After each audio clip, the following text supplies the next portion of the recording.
With no power comes no responsibility. It's Harmless Phosphorescence.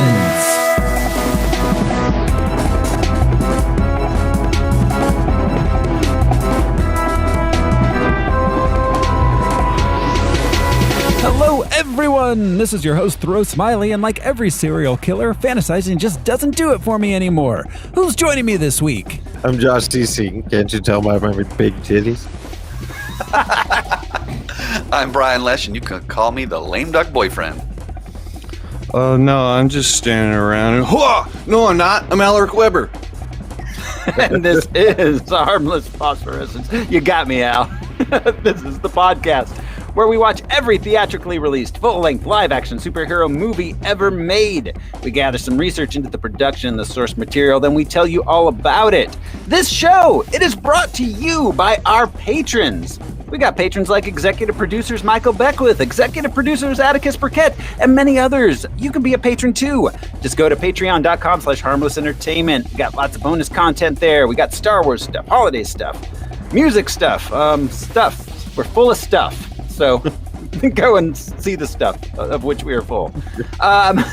You may also see some things. Yes, there's things, there's stuff.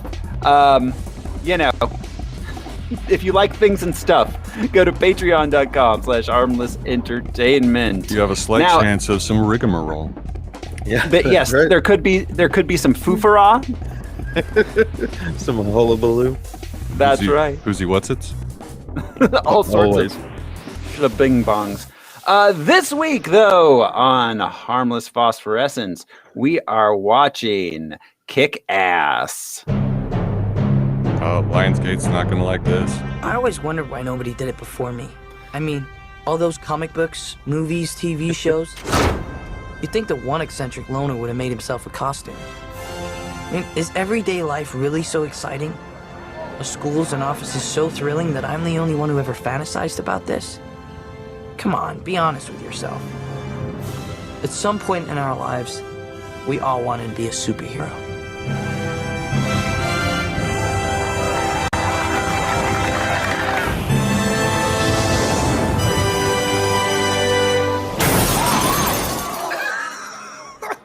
That's not me, by the way.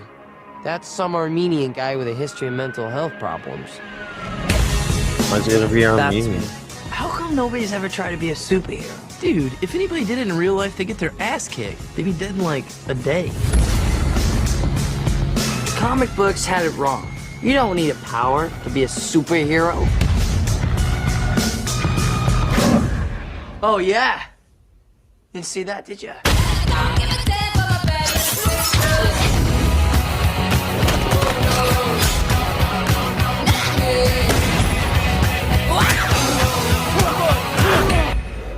Who are you? I'm Kick-Ass.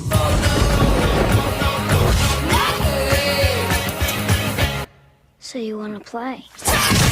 Kick-Ass. It was released April 16th, 2010. It has a running time of 117 minutes, budget of $30 million. It took in $96.2 million, so moderate-sized hit. Did pretty well there. Yeah. I remember seeing it in the theater. It was fun. Same. Yeah, I didn't see it in the theater. I had an infant at that time, so I was seeing all my movies on the couch with a crying baby. Oh. It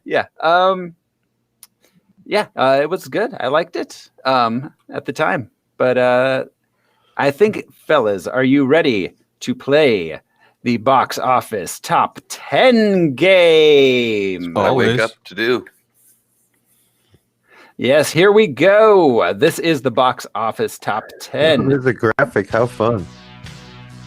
I know. Like we're Siskel and Ebert. We are Siskel and Ebert. It's us. We are Siskel and Ebert.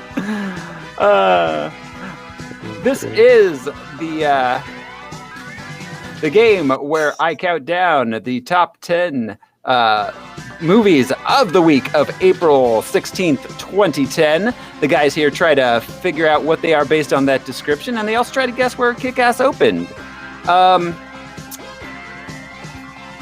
So, let's see. Let's start with Al this week. Al, where do you think Kick-Ass opened? Number 2. Al goes with number 2 this week. Al goes number 2. Al goes number 2 all the time. Everybody goes number 2. You're right. Everybody poops. Everybody poops sometimes. Josh, where do you want to go for here?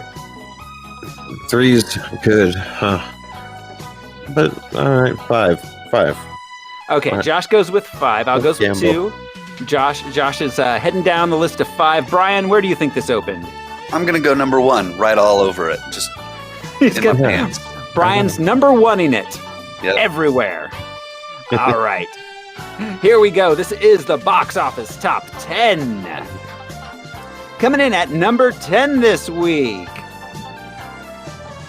A bounty hunter learns that his next target is his ex-wife, a reporter working on a murder cover-up. Soon after their reunion, the always at odds duo find themselves on a run for their lives' adventure. The Incredible Journey. 2. Was it Mr. and Mrs. Smith? It was not Mr. and Mrs. Smith, no. See, yeah, I'm befuddled. Is this starring the guy from 300? Yes, it is. And Jennifer Aniston. Oh, yeah. Yeah. I don't remember what this movie's called. Here we go but I remember again. it existing. Yeah. All right, that's it's about called- enough. It's called The Bounty Hunter. Oh. Should have went with that. Straightforward, yeah. Huh. Yeah. Okay. Coming in at number 9. Oh boy. How to describe this without giving it away? Star Wars. You got it. A man and his 2 friends and nephew go to a ski resort in 1986. Oh, yeah. Go ahead, Hot Josh. Tub Time Hot tub Machine. time machine. Yeah. Yeah, everybody. Ooh, Brian got there first. Yep, he can be in the All hot right. tub. Clark You get Duke had a really good year. Apparently. You're a hot tub point machine. Oh, yeah.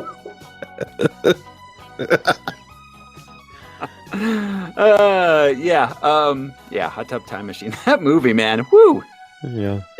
For what it was, it did not need to be as funny as it was. Yeah, but it was funny. It was. Crispin Glover as the bellhop, the one-armed Oh, bell. God, yes. Fantastic.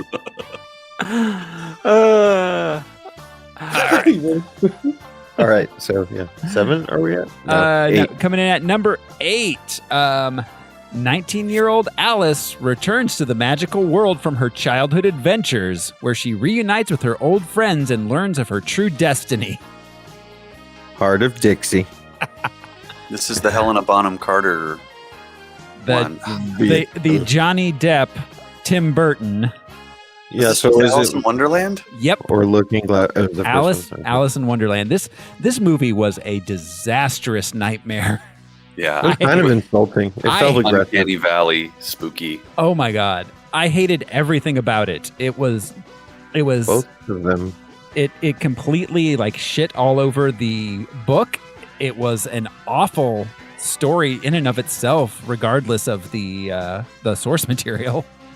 If I recall correctly, even the Cheshire Cat was bad. Yeah. Yeah. Just everything. Which is like hard to screw up because it's so fun.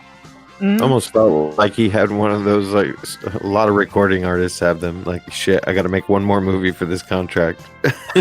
But there's 2 of them, so shit. Well, yeah, but then like it was a hit, so he's like, oh fuck, now I've just got to go ahead and. Well, what about Garfield 2? Coming in at number 6. A rebellious girl is sent to a southern beach town for the summer to stay with her father. Through their mutual love of music, the estranged duo learn to reconnect. Sounds like she's going to spring break in the first half of the description. Yeah. Okay, let's see. In the Bayou Dream. A beach resort. Okay, now the swap that. Tallahassee Lassie. Swamp Thing and his rock and roll daughter. It is Showtime Pizza. Rock of Fire Explosion Show.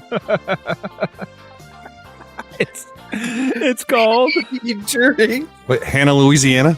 Oh my God. Yoda, Minnesota. That's a good Hannah, Louisiana. No, it's called The Last Song. It's from a Nicholas Sparks book.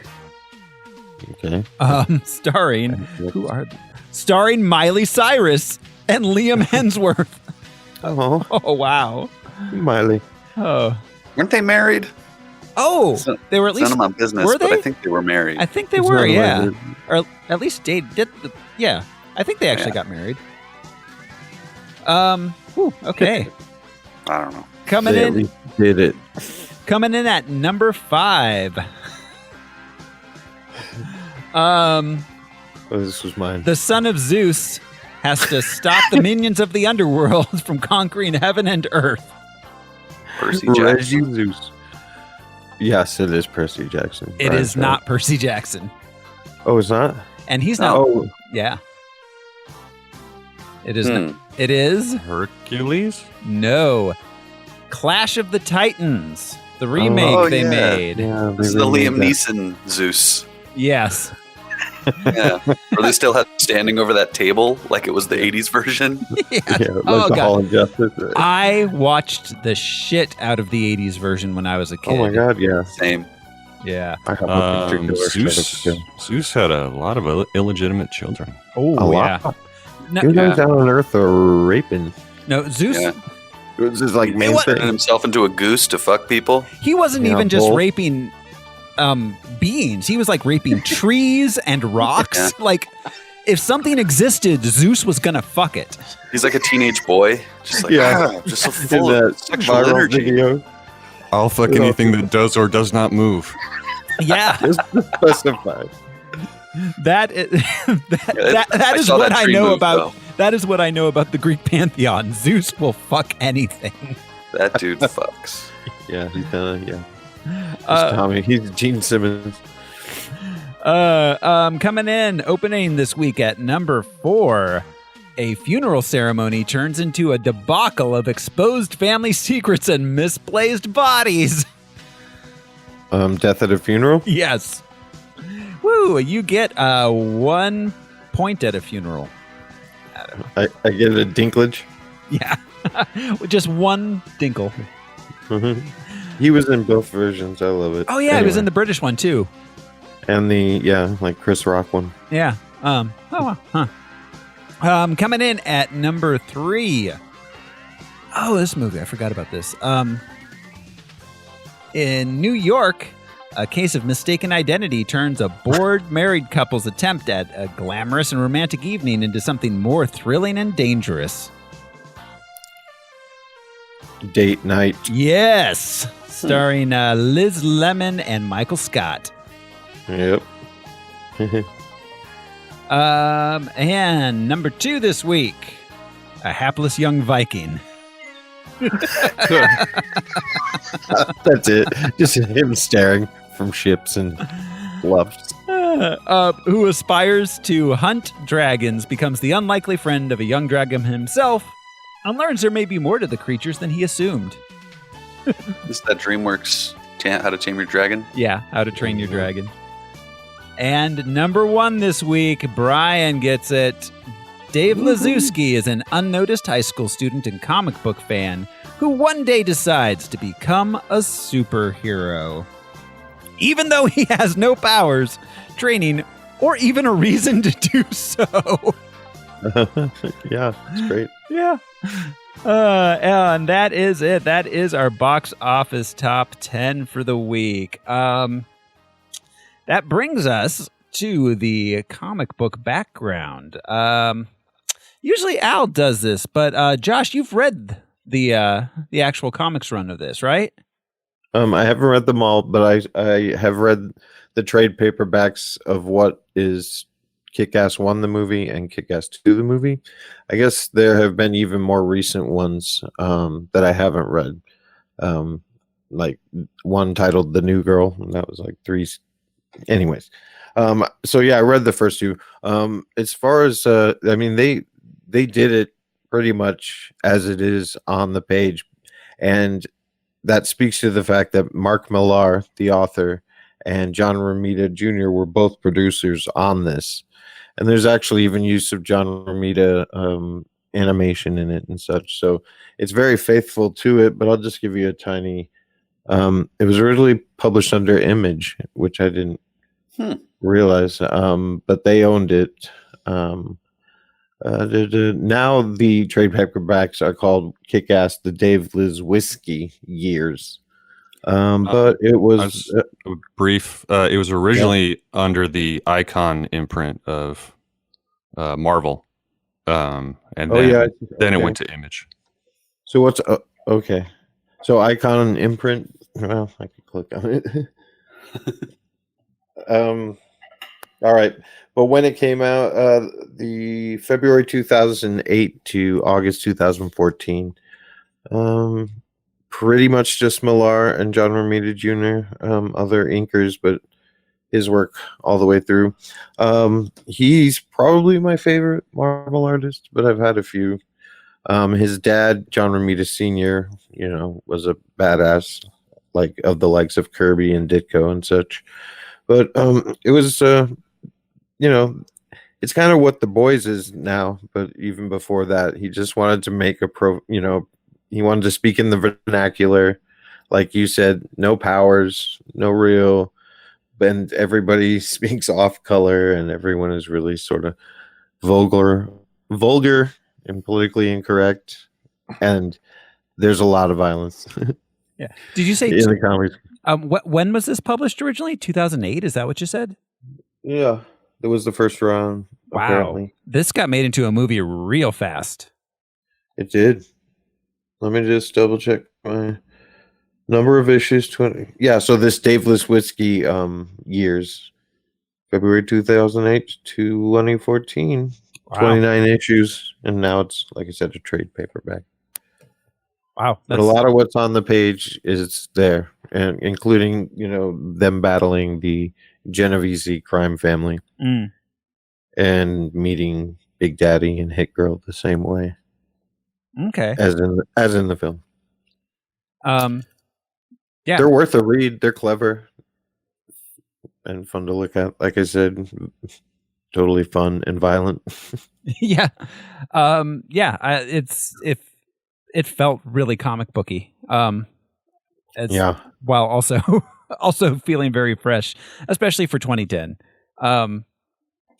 So, all right. Thank you, Josh. That's our comic background. We're going to be, that brings us to our production, the film itself. This was directed by Matthew Vaughn.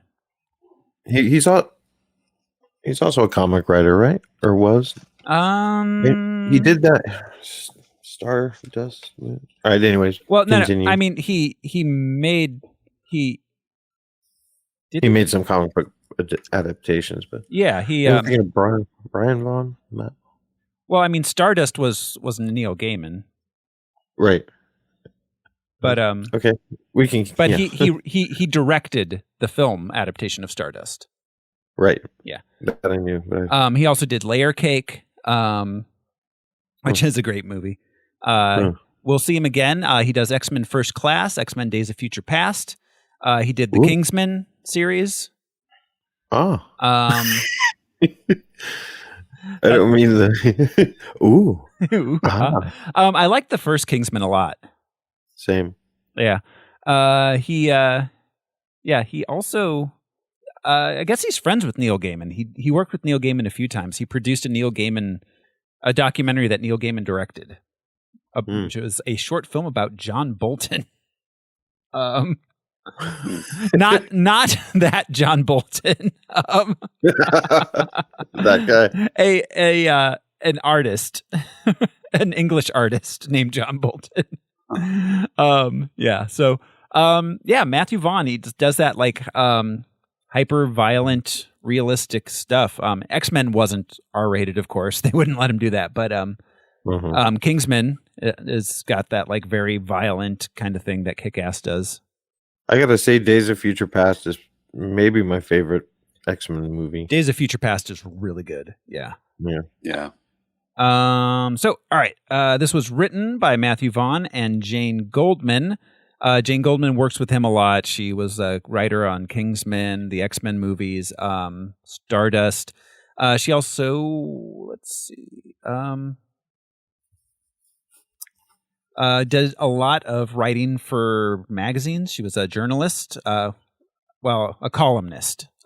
She wrote for Cosmo, Total Guitar, 17. Ooh, Sega Zone. But yeah, mostly in film, she's worked with Matthew Vaughn. It was. Let's see. I wanted to briefly mention. Let's see. The music is John Murphy. There's four. They have four composers for the music. We got John Murphy, Henry Jackman, Marius DeVry, and Elon Eshkari. I just thought that was interesting that they had four different composers work on this thing. Yeah. Yeah. That was weird. Especially when it seems like a lot of it was pop music. Well, actually, watching through the second time, I realized there was only like 4 songs in it, and the rest was composition that was just reminiscent of pop music. Gotcha. Yeah. Huh. Cool.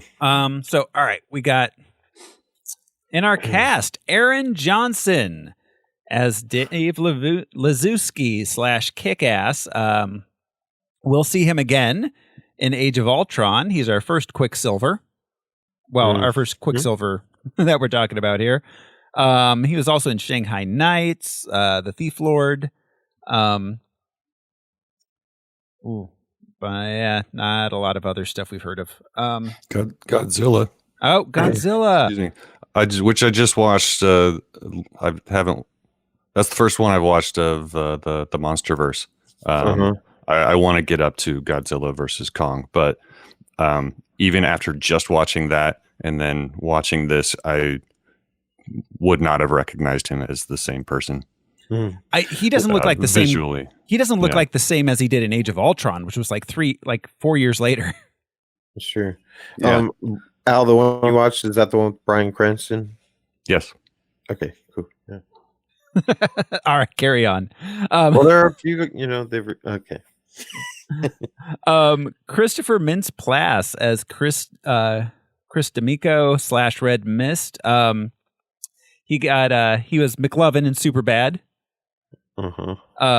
He was in Neighbors 2, both the Kick-Ass movies. We'll see him again, of course, in Kick-Ass 2. He was also in How to Train Your Dragon. He had a big week. Paranorman does a lot of voice work, it looks like. Oh, he was in The Disaster Artist. Let's see. Mark Strong played Frank D'Amico. That's the dad. He was also in Stardust. He was in the 2009 Sherlock Holmes, Tinker Tailor Soldier Spy, Zero Dark 30, Imitation Game. Oh, we'll see him again in Shazam. He was also in Kingsman. The Golden Circle. Yeah, that's right. Yeah. He's a British villain. He's like stock British villain at the time. Yeah. Chloe Grace Moritz played Hit Girl / Mindy. She I had forgotten she was so young. I've seen her like in more adult stuff recently. I had forgotten she was just so young. It's like 11 in this movie, right? Yeah. Her first movie But was the Amityville Horror in 2005, when she was like a little girl.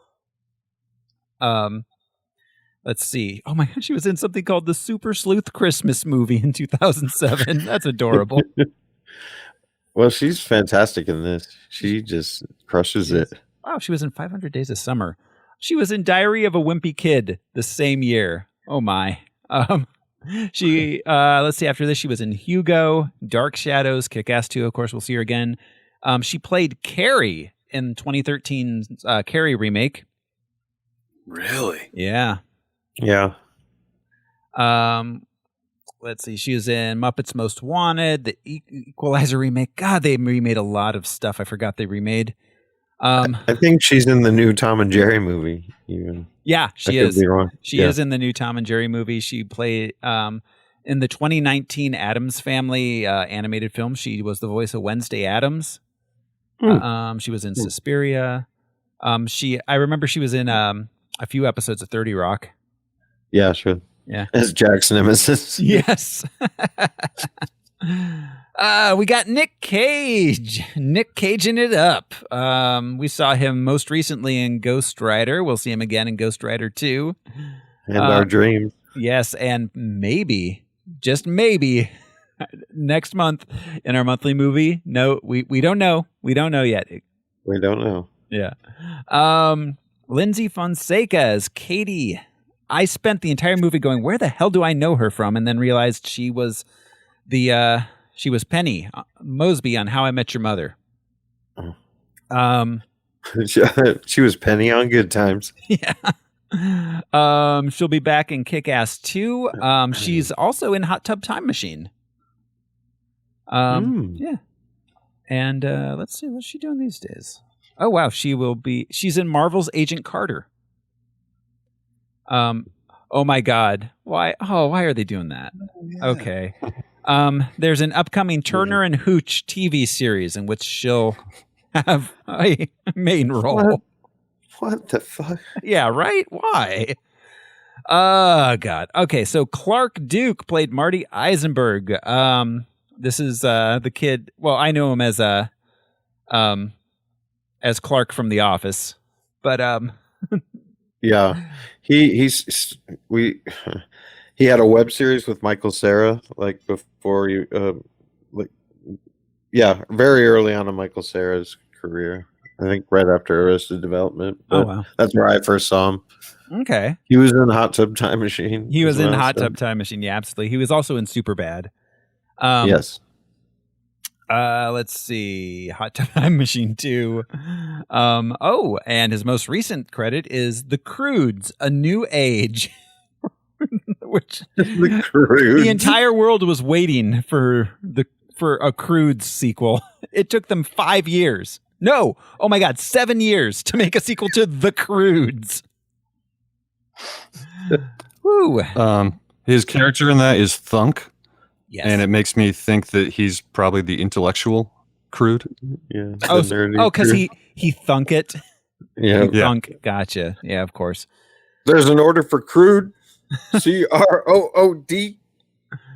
Let's see. We got Evan Peters as Todd Haynes, our second Quicksilver. He is let's see, he was also in American Horror Story.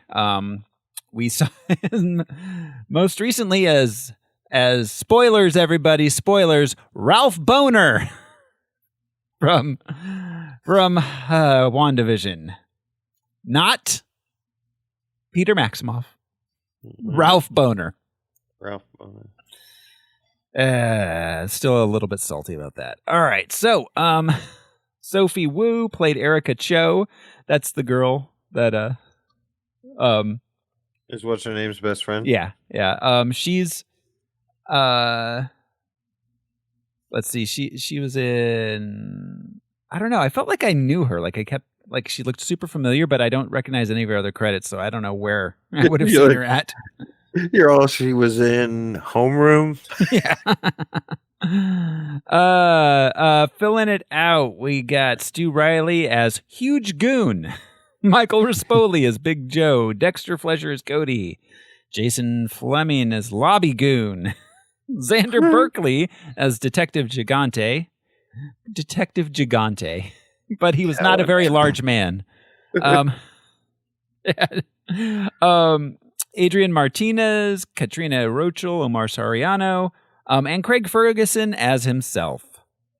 Who was the lobby goon? What was his name?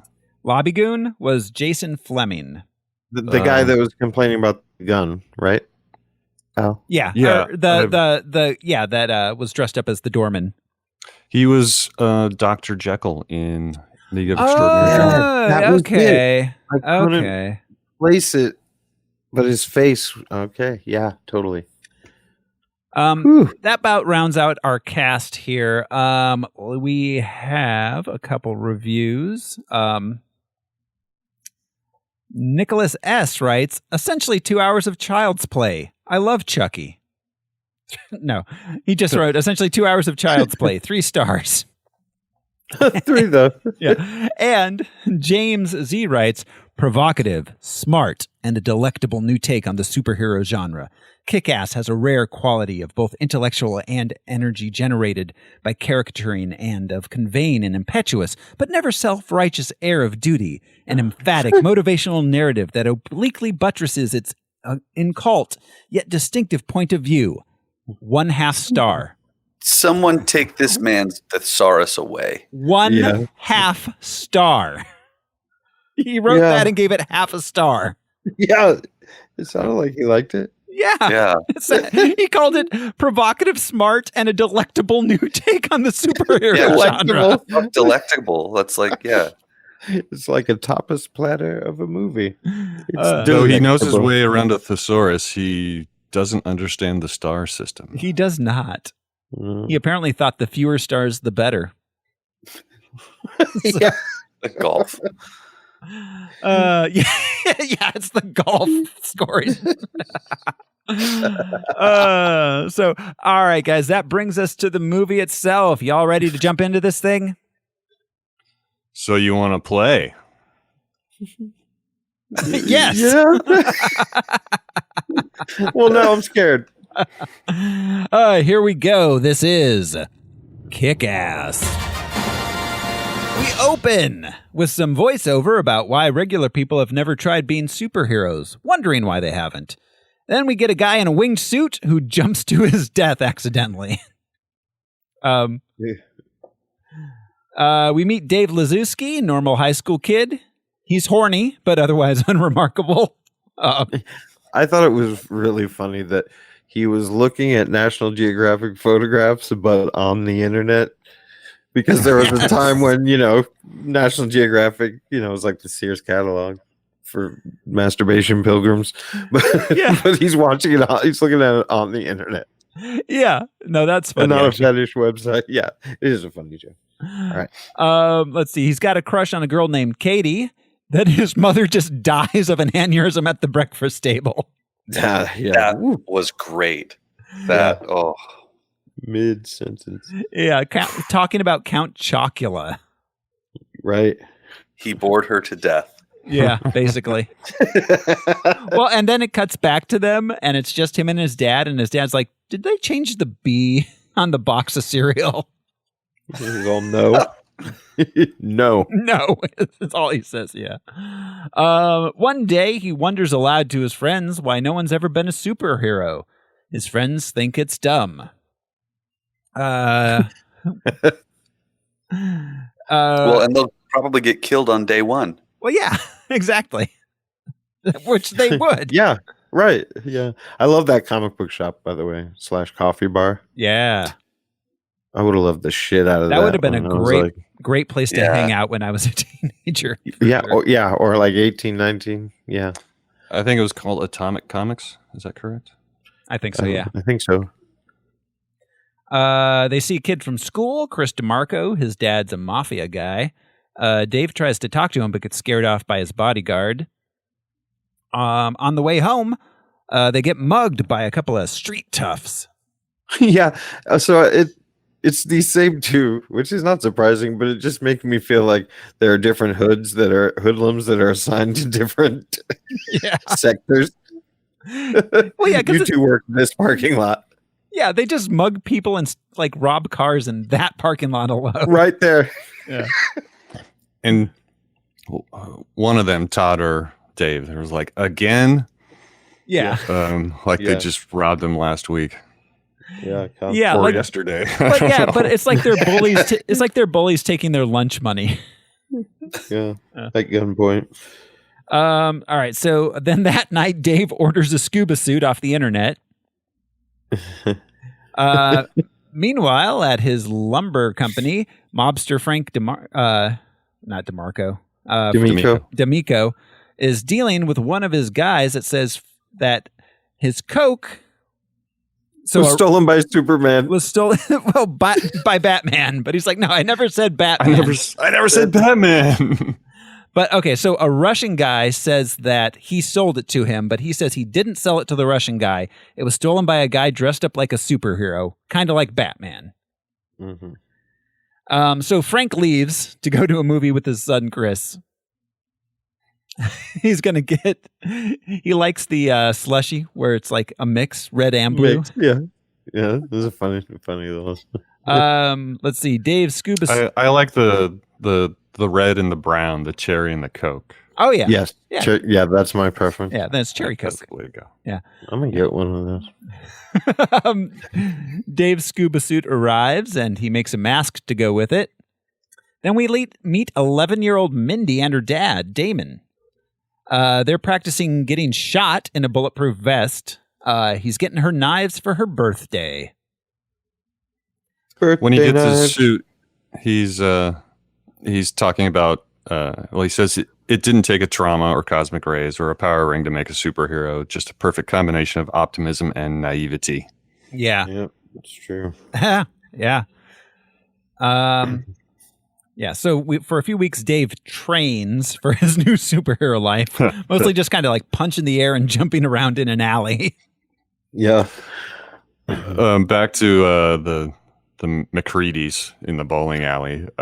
She's got an upcoming birthday, and the way she fucks with him, just like, I want a puppy, and a Bratz movie star makeover Sasha. Yeah, he starts getting all nervous. He just stares at her.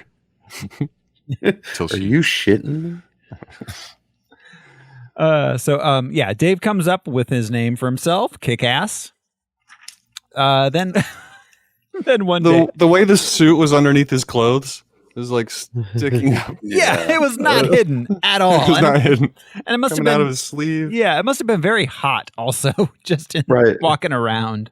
Just shows the impracticality of that. Yeah.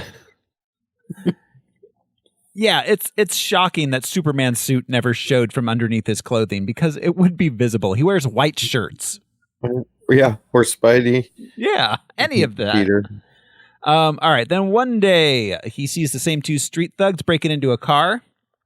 He changes into his suit, grabs his baton, and confronts them. He gets stabbed. They run away, and then he gets hit by a car. Yeah, that's crazy. Yeah. It shocked me the first time. Oh, yeah. Yeah, the car came out of nowhere. So then in the ambulance, he tells the EMTs to promise not to tell anybody about his costume. Meanwhile... They're like, we don't care, dude. Yeah, they're like, it's really not we important. weren't telling you. Yeah. It's not important to us at all. What you were wearing. The fact that every bone in your body was broken might be of more concern. Yeah. In the D'Amico household, which is a penthouse apartment, Chris wants in on his dad's business, but his dad tells him no. He learns that the guy he had killed might have really been hit by a superhero. Because he says the Russian guy says that Trey is still selling him Coke, but Trey's dead. Right. So I got to believe in ghosts or superheroes? Yeah, I think he said, or because I wrote it down, all my Coke was stolen by Superman. Those are the things his choices. Yeah. Yeah. Let's see. Meanwhile, Mindy gets her knives. Then there's the scene where they're torturing the Russian guy for information, and they put him in the giant microwave. Yeah, it's crazy. I think it's funny that they show up and they're like, "The vice is gone. Should we try the microwave?" The vice is gone. It was a rental vice. But they're trying to get information from him, and of course, it's hermetically sealed. Yeah. Well, yeah, and he basically, the same thing happens to him as happens to gremlins in the microwave. Oh, well, sure. Yeah. Yeah. Yeah. Yeah, that first person perspective from inside the microwave was dark. Ooh, yeah. It was. Rough. Ugh. In the hospital, Dave's feeling much better. He healed much fast. Yeah. Wolverine fast. Yeah. But he's got metal grafted to all his bones now, I guess. So is that part of like what gives him like a little bit extra? Is the fact that he's got metal on his bones now so they don't break? I don't remember that being a point in the comic, but what were you gonna say, Al? That's what it seemed to me to be like. He's got reinforced bones and less pain. Pins. Yeah, well, his nerve endings are shot now, so he doesn't feel the pain. And that, along with the reinforced bones, means he can get hurt slightly less than the average person. Exactly. Maybe it was, yeah. But his dad's worried Dave might be gay because the doctor said he was naked when he arrived at the hospital. Are you in some kind of gay beat 'em up club? It's a gay fight club. Well, the EMTs went so far to honor his request to not tell anybody about the costume. They told the doctors that they found him naked. Yeah, they got rid of the costume. Yeah, naked and hit by a car. Well, in his favorite crime parking lot. Yeah. Well, okay. So, all right. I'll leave it for the unanswered questions. The synopsis that I read about the book said that he actually disposed of the costume before the EMTs arrived. So they actually did find him naked. And then the rumor going around was that he was a gay prostitute. Yeah. Okay. That actually is a little clearer than the way they did it. But yeah. Also, it's less realistic that he would have had all his bones broken and then changed. Took his clothes off. Taken his clothes off. Yeah.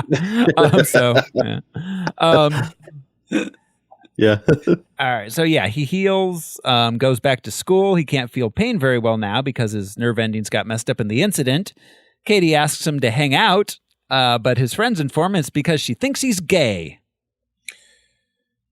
Yeah, there's a lot of that. Yeah, the whole it's but you know, in the world of teenage boys, I suppose. Well, especially then. It was, it was a different era, honestly. Just 10 years ago, it was a different era. Having a teenage son, like it's not like that anymore in school. Right. So Dave goes back to training, gets himself a new suit, I assume.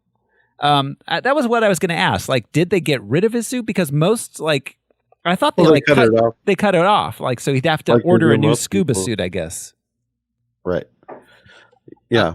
They do that often. They have to get if they have to get to your body, they'll just cut that shit off. Oh yeah, it's even if it's your vintage Grateful Dead T-shirt. Yeah. All right. So he sets up a MySpace page, goes out dressed up one night, and while trying to rescue a cat, what was the cat's name? Mr. Bitey. Mr. Bitey. He finds two guys beating up a third guy in front of a donut shop. He intervenes, fights off the two guys, and the patrons of the shop film him. Instead of calling 911. Yeah. They put the footage on YouTube. He becomes a national sensation.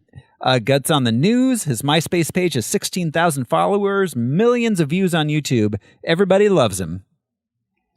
And this establishes his ultimate motivation, I suppose. Back when he got mugged, he saw the guy looking out the window and did nothing. He just closed the shades.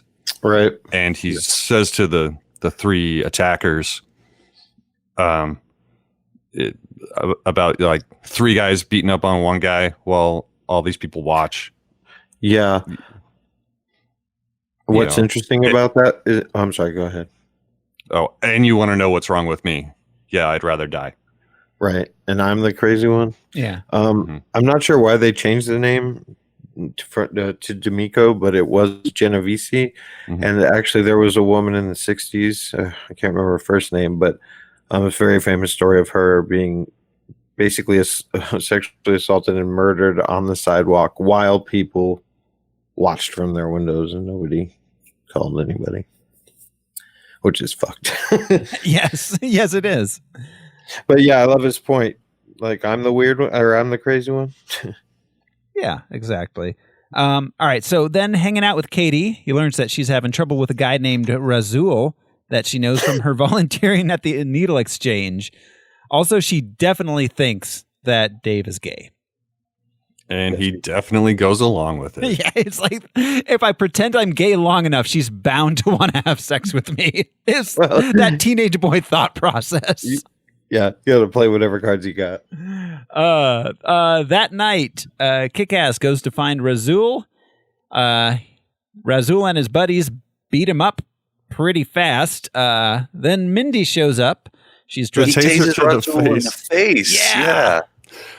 And he drops him, but he like gets right up again. He's more annoyed than because it's a Walmart taser. That's not a taser that you buy at a gun shop. That's a taser that you buy in like the checkout aisle with like the cigarettes and stuff. Yeah. It's a like shoot him with the taser and run away to your car and drive off kind of thing. That's like if you're being accosted by a single teenager. Yeah. You know, not to shoot a grown adult. Yeah. Yeah, exactly. It's a training taser. If it's anything. Child-sized. So then Mindy shows up. She kills everybody in the apartment pretty fast and viciously with those knives. What song was that? The Tra-La-La song? Oh, the Banana Splits. Yeah. The theme song to the Banana Splits. Yeah. Was it a remake of it? Yes. Yeah. I wonder who did that. I didn't look it up. Somebody else also did it on that Saturday morning cartoon cover album. I don't know if you remember that from the 90s. Was it that version? Fun. I don't think it was. But I don't think so. Yeah, I'm with Hal. So, all right. So, yeah, she kills everybody with the help of her dad with a sniper rifle. Then she loots the bodies like video game style. Yeah. Yes. Because that's how you would fund it. Well, yeah. They're not billionaires. So yeah, that Punisher angle. Yeah. That's how like they're selling his coke, they're looting the bodies, they're stealing the money. That's how they're funding this whole thing. They're drinking his milkshake. They're sleeping in his bed. So all right, she tells Dave that her name is Hit Girl and that her dad is called Big Daddy. Her name is Hit Girl because she's had 4 platinum albums on our own American Top 4. Anna, Louisiana. They're never in the same place at the same time. So she and her dad, who is dressed pretty similarly to Batman, disappear into the night because Kick-Ass can't jump. So did we see what her first like spoken words as Hit Girl are? Is "Hey, you cunts." Yes. Yes. Great way to enter a room. Right. She was a great character, just absolutely great. Yeah. Dave goes home. He's kind of shook because he realizes he's really not that much of a superhero after all. Meanwhile, Frank D'Amico and his guys think that Kick-Ass is the one who's been hitting all of his guys, so they decide to kill him. Hit Girl and Big Daddy visit Dave. They warn him not to tell anyone about them. I love Big Daddy's things. Kick ass, more like he's getting his ass kicked. He should be ass kick. Yeah.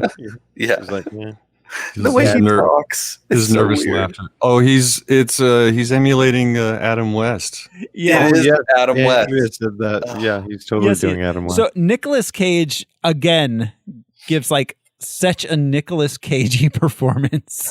Like it's not like it's a unique performance to this character, but also so Nicolas Cage, especially later on when he's being burned. Oh, and he's man. just screeching at the top of his lungs. Oh, fuck. But I mean, he's oversaturated. So yeah, we know what you mean. You can't look at him without saying that's Nick Cage, but he acts the shit out of it. When Kick-Ass gets home, he is clearly like shook, like PTSD, still living through the experience of watching. Because he watched, 7, 8 people get murdered in front of him? Yeah. Yes. Yeah, and it's one thing to get injured or hurt or attacked. It's another thing to watch people be murdered. Yes, Yeah. yes, sir. When Frank was talking about it later, it was 4 at Razul's, probably plus the woman. Yeah. Yes. He only counts I for thought that half. was Razul. But Yeah, can't you tell by the big titties? The sorcerer Razul. I'm C-3PO. You probably didn't recognize me because of my red titties. All right. 3PO. oh, and Know who you are. Wearing a hat. Big Daddy also hit another place at Sal's, killed 8 people there. So there were 12 of D'Amico's guys got killed in one night. Yeah. Wow. Yeah, fuck that guy. So, all right. Hit Girl, Big Daddy, they visit Dave. They warn him not to tell anybody about them. They tracked him down through MySpace. They scared the shit out of him. Fuck yeah. And he talks about wanting to give it up, and she says that's a shame because you have potential. Mm-hmm. And they tell him to get a hold of him if he needs them. She says, call the mayor's office. They have a signal they shine up in the sky in the shape of a giant cock. That is the repartee. So good.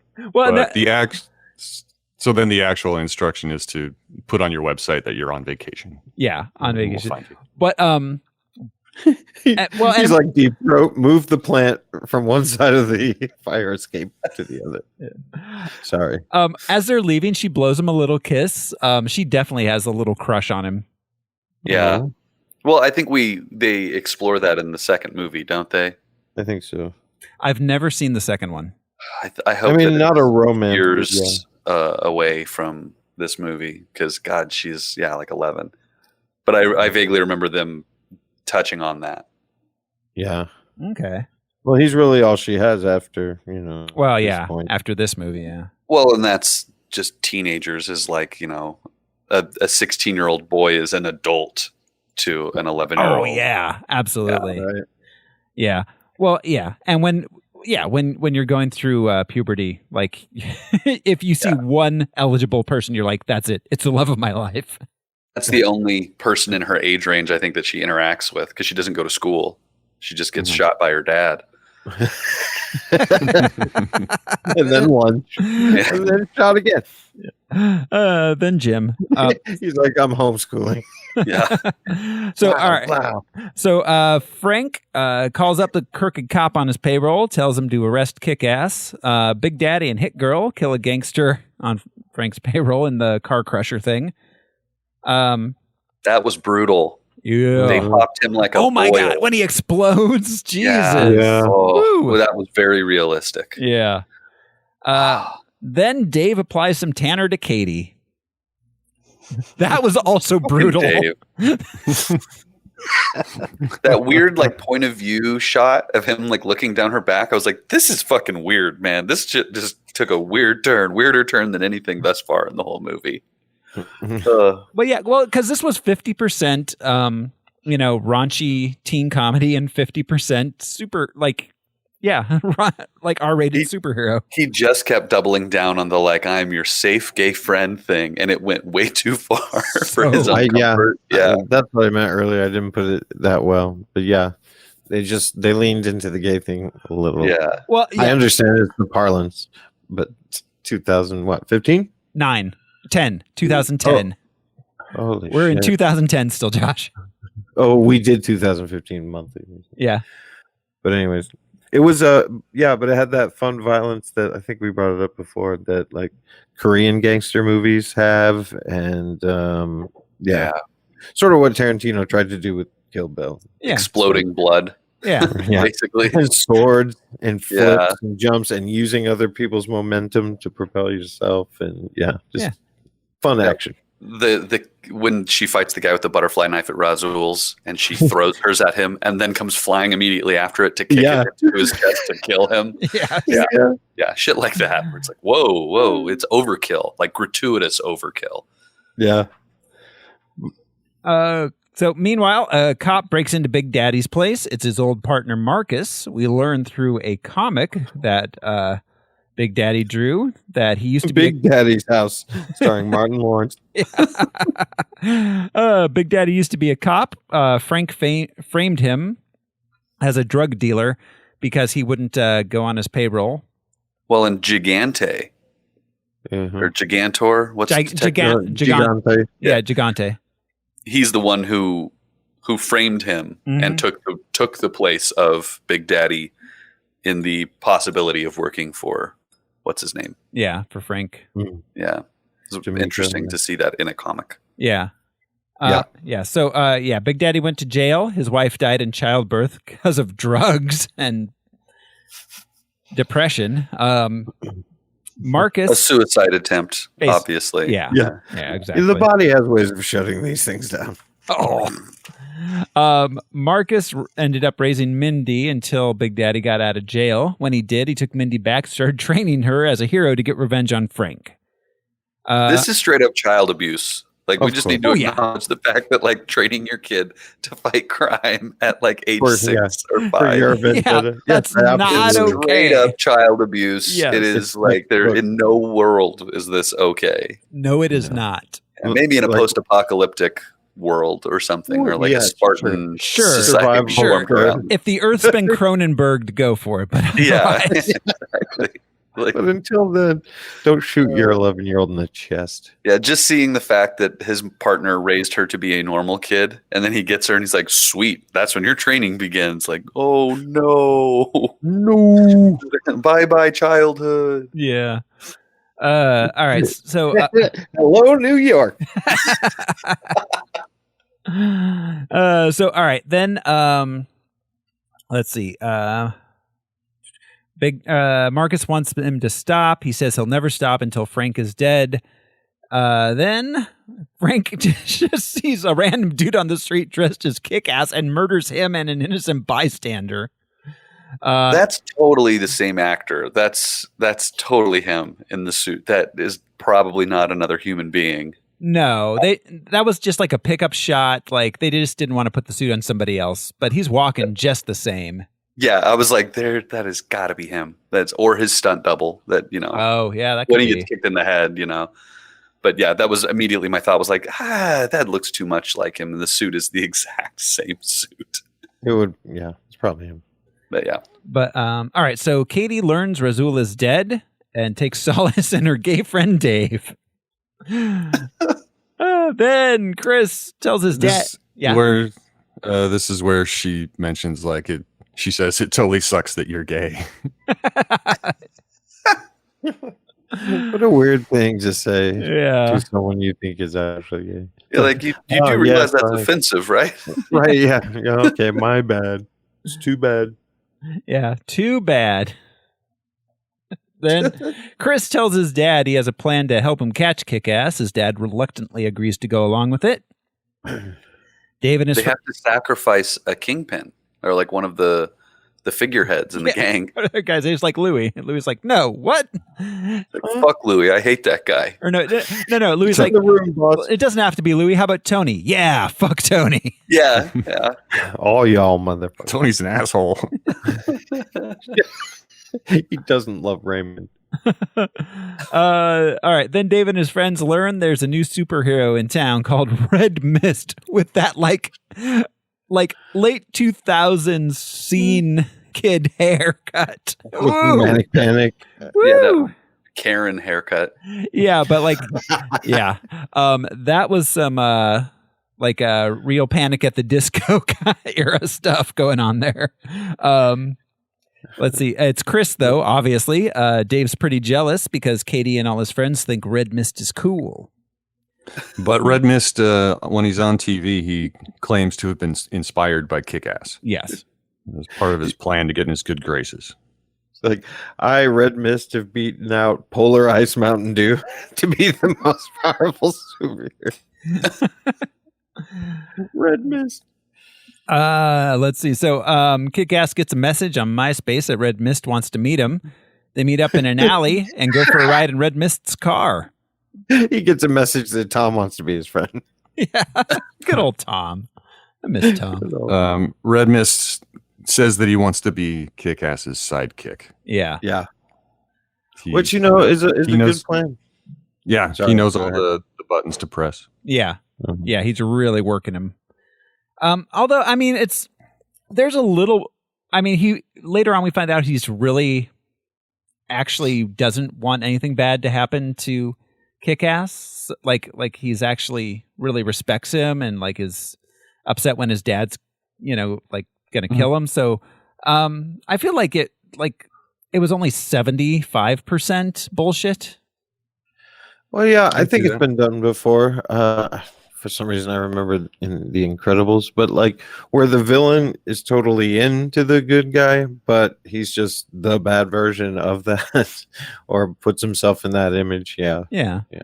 So he definitely likes Kick-Ass. He wants to be his sidekick, and it's a good plan to get information. This is also his only friend. Yes, true. That's true. He has not been allowed. Yeah, he's never had a friend. I forgot about that from like the beginning of the movie. So all right, they go for a ride in Red Mist's car. Red Mist got the sat nav. The Mistmobile. Yeah. It's a mist. Got the rear facing camera, no big deal.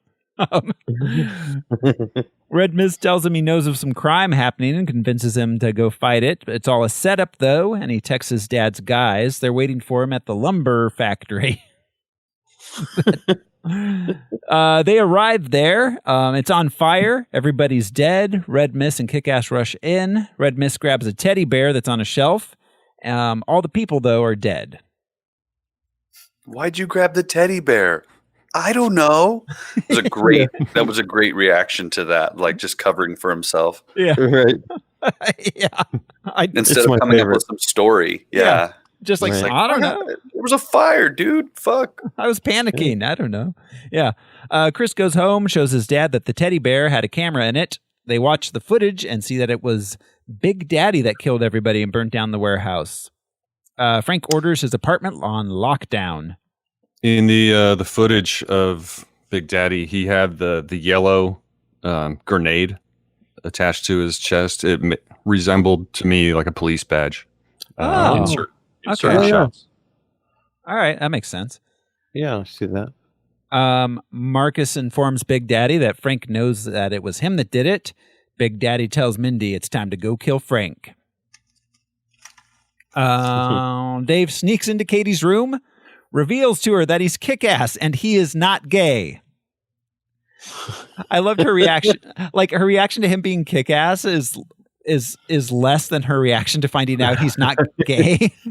Like she just goes fuck when he tells her. So yeah, at first she's angry, then she gets kind of into him, and they hook up. So he's wearing like rubber gloves, like gloves you do like dishes and like clean bathrooms in. That's like part of He puts his hand on her boob with the rubber gloves. His like hesitance to do it was the funniest shit ever too. He's just like, am I gonna? But it's so awkward because I'm doing it. He like pulls out and looks at her and then just like attaches to it. Like yeah, so weird. So very teenager awkwardness. Yeah. Oh, yeah. Absolutely. So all right, Big Daddy and Mindy do some internet shopping. Then we see that Dave and Katie are sexing it up all over the place. Dave promised her he was giving up being Kick-Ass, but he gets a message from Red Mist to meet up. Red Mist tells him that the gangsters that own the warehouse want them dead because they think they burned it down. He convinces him to call Big Daddy and Mindy for help. Real quick, when Dave calls Katie to tell her, like, I've got one last thing I need to do as Kick-Ass, and they have that I care about you a lot moment. Yeah. Very teenagery. Oh, yeah. Yeah. Right. Like, let's not throw out the L word. I care about you a lot. Yeah. Yes. I enjoy your company. Big Daddy and Mindy get their package from Amazon and the message from Kick-Ass. So they go off to meet him. Just that's so hanging a lampshade on it. We'll finish our cocoa when we get home. Yeah. They arrive. Red Mist shoots Hit Girl, who falls out the window. Then Frank, while she is introducing herself, "Hi, I'm Hit Girl." He just shoots the shit out of her. Oh, yeah, that was rough. Then Frank's guys break in. They capture Kick-Ass and Big Daddy. One of the thugs takes Big Daddy's bazooka. I always wanted one of these. Oh yeah. And Red Mist is all, no, he's cool. He's with me. Yeah, he's cool. Because he's my +1. He told his dad earlier, it's like it wasn't Kick-Ass. He's just a geek. Yeah. But yeah. Yeah, and Kick-Ass is like you said, he's his only friend, and all right. So his dad tells him that he has to kill Kick-Ass to send a message, though. Because nobody knows who Big Daddy is, but they all know who Kick-Ass is. He's famous. Exactly. Yeah. Good point. Yeah. So, all right. His guys put up a live stream, and the entire world's watching it. They think it's hosted by Kick-Ass. But the but it's really Pepsi Cola. His guys beat up Kick-Ass and Daddy live. They're about to burn them alive when suddenly the lights go out and Hit Girl attacks. She takes out. Hey, real quick. When he pulls out the lighter after dousing them with kerosene, he pulls out the lighter. He says, "Fire is good. Fire is our friend." Is that Gene Hackman's line from Young Frankenstein? It might be. Oh, it's really close if it's not. Yeah. Yeah. And just that movie bullshit. It's the fumes that ignite, not the liquid. So yeah, they're always just standing right around a puddle of gasoline. Yeah. And then drop their lighter. And it slowly slowly, yeah. No, quite a bit of force. Yeah. No, if you've ever seen an internet video of a dumbass pouring gasoline all over lumber about to start a bonfire, that shit will just explode onto you. Yeah. Immediately. Yeah. Everyone in that room would have been on fire. Indeed. This is not believable. I'm leaving. So all right. Hit Girl attacks. She takes out all the gangsters. And Big Daddy is mortally wounded, though. He actually did get lit on fire, and he ends up dying. Him ordering or calling out orders to Hit Girl. It's in that high-pitched screech. Yeah. That was crazy. That Nicolas Cage screech. Take cover, child. Yeah. Switch to the kryptonite. And the code words. Switch to the kryptonite and Robin's revenge. Yeah. The blinking light maneuver was very, very, very well done. Yeah. Because she established I'll use the blink to, jar them and then leave it on the place, and it simulates movement. It was very clever tactically also. Yeah. It really it was. Definitely was. The action scenes in this movie are great. They're well thought out. It's not like The Matrix where you get I run into the hail of bullets and every one of them misses. Right. Yeah. Yeah. I think that's what I was trying to get at earlier. But yeah, great action sequences. Yeah. So, all right, Hit Girl and Kick-Ass leave. He tries to convince her to give up the superhero life, but she wants revenge. Kick-Ass She tells Big Daddy that getting shot hurt a lot more than when he did it, and he reveals that he was using low-velocity bullets. Yeah. Oh, pulled his like, punches. You're the kindest daddy in the world. It was me all along. So, all right, Kick-Ass agrees to help her. They're going to raid Frank's apartment. Kick-Ass is going to use the thing they ordered off the internet, which still hasn't been revealed to us. Mindy dresses up like a schoolgirl and goes through the front door and kills the guys in the lobby. She heads upstairs, changing into her Hit Girl outfit in the elevator, and then kills her way through most of Frank's guys. We get a classic hallway scene. So around this era, there was a ton of hallway scenes, like superheroes just killing their way through hallways. I feel like the first one we saw was in Watchmen.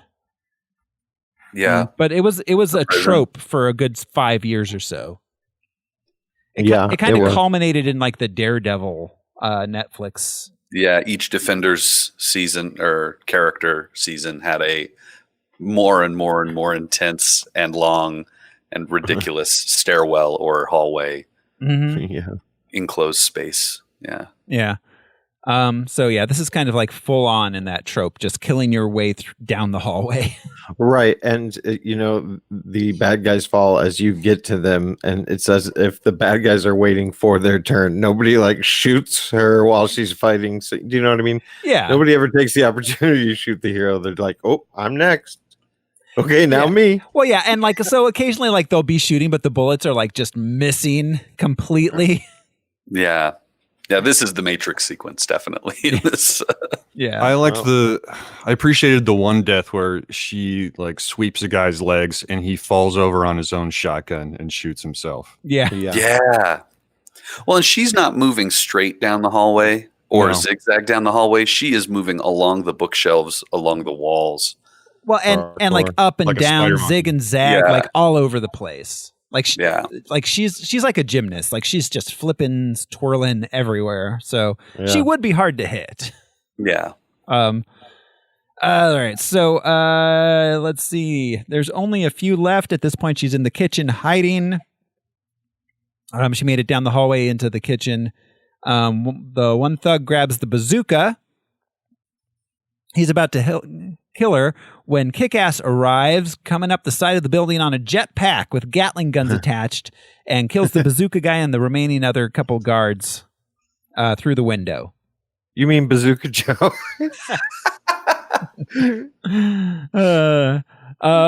So then Mindy fights Frank. Kick-Ass fights Red Mist. The Red Mist Kick-Ass fight is so funny because it's just two teenage guys kind of beating each other. Right, grappling. Flailing with sticks. Yeah. Wildly flailing. So Frank is about to kill Hit Girl. It was rough watching like a 45-year-old dude beat up an 11-year-old girl. Yeah. Had some Traumaville vibes. Yeah. But Kick-Ass and Red Mist knock each other unconscious. But Frank's about to kill Hit Girl when Kick-Ass wakes up and uses the bazooka on Frank, blasting him out the window and killing him. Frank's line just before he's about to kill her is he says, "God, I wish I had a son like you." Yeah. Yeah. Oh, man. The wrong some Fredo shit. Yeah, the wrong son died.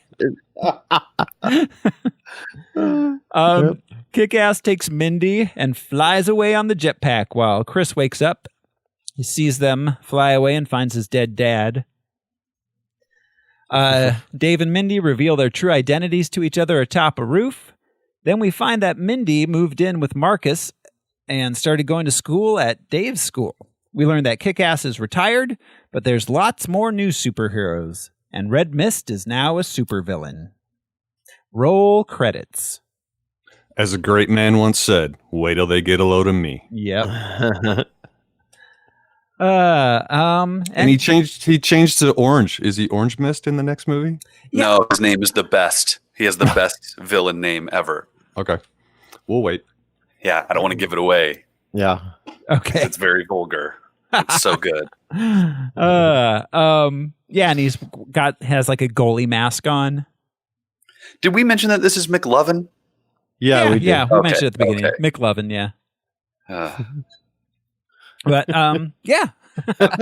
Kick ass. I caught a 25-year-old organ donor. Hawaiian organ donor. I caught a fun credit. Catering was done by Hot Goblin. That sounds like a gross sex thing. yeah. He did the hot goblin on her. He got a hot goblin or gave a. I just have one unanswered question. So, all right. Katie wanted Razul to know it was over. Were they dating? I I think there was maybe some trafficking that might have happened if people hadn't intervened. I don't know they were boyfriend and girlfriend, but I think he wanted to be her pimp or what have you. He was smacking her around and stuff.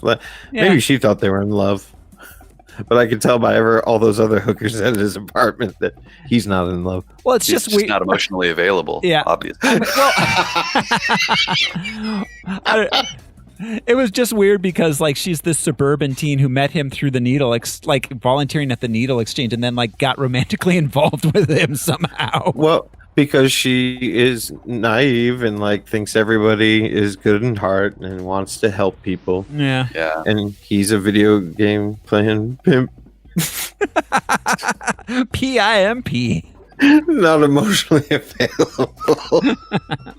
Razul. I kept wanting to call him Ra's al Ghul. Or Azrael. Azrael.